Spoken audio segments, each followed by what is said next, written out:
Hi, I'm Vincent. I'm the homeowner. And hi, I'm Serene, the designer for the home. Welcome to my home. Actually, it's classic and defined. Okay, so basically for the home, it's more of a black and white theme. So effectively, the space being a 3-room flat.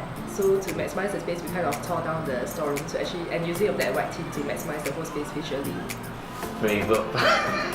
This part. And the television. Over the storeroom, previously was the storeroom area, and it was being torn down and changed it to a display cabinet area and my TV console area. I think probably like Vincent mentioned, the display cabinet where the store used to be, because the client actually had a request to actually display their stuff. So this counter was actually the main focus for the living area as well when the guests come by. So it's a reception area for the guests as well. Yes, definitely I would recommend Fineline Design because I feel that they are professional enough and they are able to rectify things in time.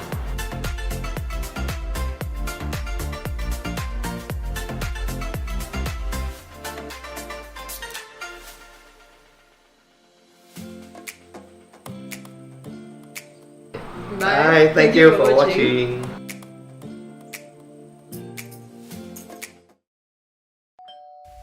Renopedia, the most engaging online renovation media.